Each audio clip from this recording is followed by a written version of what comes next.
Esordio con applausi scroscianti in Veneto per Simone Cristicchi, che dopo il grande successo di Trieste, così come lo è stato anche in Istria e la tournée per l'Italia, ha portato il suo magazzino 18 al Farinelli di Este in occasione del Giorno del Ricordo, anche per volontà dell'amministrazione locale, che ha voluto dare un segno tangibile alla vicenda, con questa rappresentazione sul dramma Giuliano Dalmata. Raccontata, cantata con indubbia capacità di Simone Cristicchi, che sta replicando serate su serate per raccontare un pezzo di storia per troppo tempo rimasto sotto silenzio. Ad assistere alla rappresentazione di Este sono arrivati anche numerosi discendenti degli esuli istriani, ma anche un pubblico curioso che ha sostenuto con continui applausi il racconto dell'artista, sia nell'interpretare la figura del ragionier Persichetti, inviato dal ministero per inventariare tutto quello che gli esuli avevano lasciato, con la speranza di poterlo riavere un giorno, ma che è finito ammassato in quel magazzino 18 del Porto Vecchio di Trieste. Ecco le parole di Cristicchi, intervistato da Renato Malaman, inviato del Mattino di Padova subito dopo il suo spettacolo. La prima nel Veneto di Magazzino 18, Veneto dove vivono molti discendenti degli esuli istriani, e questa sera un altro tutto esaurito. Ecco, com'è stato l'impatto con questa nuova realtà?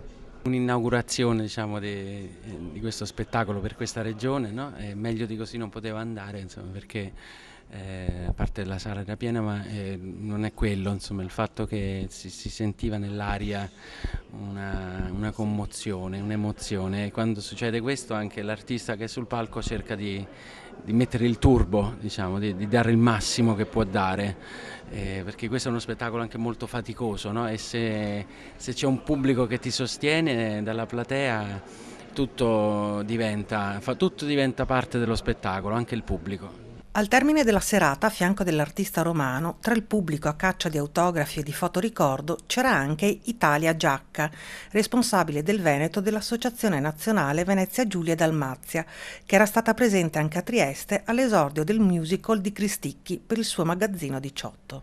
Due parole su questo spettacolo. Sì, allora io l'ho visto la prima a Trieste e quindi lì Trieste è il magazzino 18 e quindi però questa sera qui abbiamo respirato, diciamo, la stessa aria. Ecco, ho sentito, come ha detto Simone, uno spirito e io credo che l'abbiamo sostenuto proprio come pubblico, perché veramente abbiamo partecipato in tutti i sensi.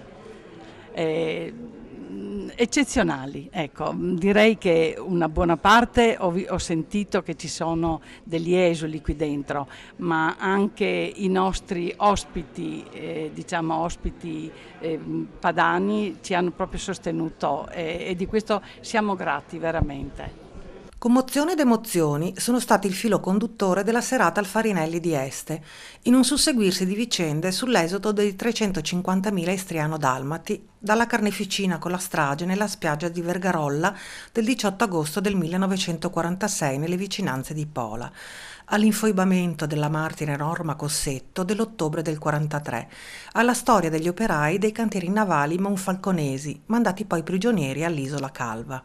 Tante storie che hanno lasciato un segno indelebile su fatti che ancora oggi non si conoscono interamente e che Simone Cristicchi sta portando non solo in Italia. Il cantante italiano è stato chiamato anche in America Latina, dove vivono molti emigrati che lo hanno invitato per raccontare questo pezzo di storia. Storia di cui si è interessata anche Rai 1, che ha riproposto uno degli spettacoli registrati a Trieste di Magazzino 18. E c'è una novità di queste ultime ore. Dopo una lunga battaglia c'è finalmente la conferma che Magazzino 18 sarà trasmesso da Rai 1. Cosa rappresenta questa possibilità? Rappresenta sicuramente un modo nuovo di far conoscere questa storia, non è un documentario, non è una serie di interviste, è lo spettacolo teatrale, una ripresa integrale, una registrazione fatta a Trieste durante appunto quella settimana di repliche. E chiaramente, insomma, è una grande gioia per me avere questa opportunità, ma anche un grande onore raccontare questa storia davanti a una platea così vasta come può essere quella di Rai 1. Quindi spero anche che sia visto in questo modo anche dagli esuli di tutto il mondo, quelli che vivono in Argentina, in Brasile, in Canada, in Australia, a New York, in America, insomma questo dà l'opportunità che lo spettacolo possa essere visibile dappertutto e quindi anche raddoppia l'emozione. Lo merita sicuramente. Rappresentazioni di Simone Cristicchi che avevamo anche seguito in Istria nel dicembre scorso e precisamente a Umago, dove aveva riscosso un grande successo e il favore delle comunità degli italiani, così come a Buie, quando il teatro della cittadina istriana era stato riempito di tanti studenti italiani, croati e sloveni che hanno apprezzato il suo magazzino 18. Ecco le interviste che Renato Malaman ha realizzato nelle 2 serate istriane. Dopo neanche 2 mesi dalle prime 7 memorabili rappresentazioni al Teatro Rossetti, lo spettacolo, dopo aver girato mezza Italia, approda in Istria. Come hai vissuto questo impatto? Beh, innanzitutto ha avuto un impatto molto forte perché, come ho detto in una dichiarazione, è come se metaforicamente abbiamo riportato le masserizie degli esuli, gli oggetti là dove erano partiti, no? Da dove erano partiti, quindi già questo è un fatto tra virgolette storico per chi ama la poesia, il sogno e la letteratura. La verità insomma è che ci siamo ritrovati in una comunità degli italiani che ci ha accolto con un entusiasmo incredibile, forse perché lo aveva anche già sentito nell'aria che questo spettacolo aveva una grande potenzialità, che è la voglia di costruire dei legami tra persone, tra etnie, non so come chiamarle, insomma di convivenza, un messaggio di convivenza e di pacificazione. Ecco, io credo che questo esca fuori dallo spettacolo e le comunità degli italiani che vivono qui lo hanno percepito, hanno capito che esistono vari dolori e che le ferite si possono rimarginare anche attraverso magari un piccolo spettacolo come questo. Direi un grande spettacolo perché ha dato un contributo importantissimo per colmare una carenza di informazione storica che pesa ancora negli ultimi 50 anni. Quello che volevo chiederti adesso è così, con quale sentimento ti accingi a incontrare gli studenti, cioè le nuove generazioni? Ma mi accingo a incontrare gli studenti con lo stesso spirito che ho sempre avuto, è un grande orgoglio da parte mia poter recitare per delle persone giovani, per dei ragazzi, perché vanno in qualche modo indirizzati verso una cultura di pace.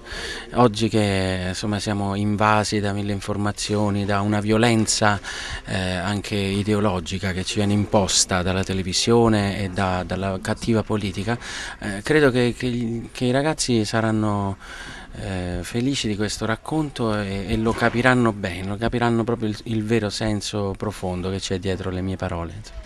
Le insegnanti del liceo di Buie prima dello spettacolo dicevano che i ragazzi erano molto interessati a vedere questa storia per capire dov'è il destino dei loro parenti partiti per l'Italia dopo la Seconda Guerra Mondiale. Come hai percepito questo interesse? Sono onorato di aver recitato per loro, perché loro rappresentano il futuro, no? Il futuro dei rimasti, il futuro dell'Italia anche in generale, quindi quando mi capitano queste cose sono orgoglioso proprio di portare la memoria sul palcoscenico, perché noi siamo esseri fatti proprio di memoria e loro, i ragazzi, se gli fai arrivare una storia con un linguaggio che li possa catturare l'attenzione, allora lì hai fatto centro, no? Allora lì succede qualcosa di magico e ti stanno ad ascoltare, sebbene la loro età molto giovane appunto sia portata più al divertimento, all'intrattenimento, no? Però insomma sono felice perché qui a Buie ho trovato dei giovani molto interessati e molto intelligenti e sensibili a questa storia, che è la loro storia. A Simone Cristicchi ora resta un grande desiderio: portare in scena lo spettacolo nell'Arena di Pola il 18 di agosto, in occasione dell'anniversario del massacro di tanti innocenti a Vergarolla.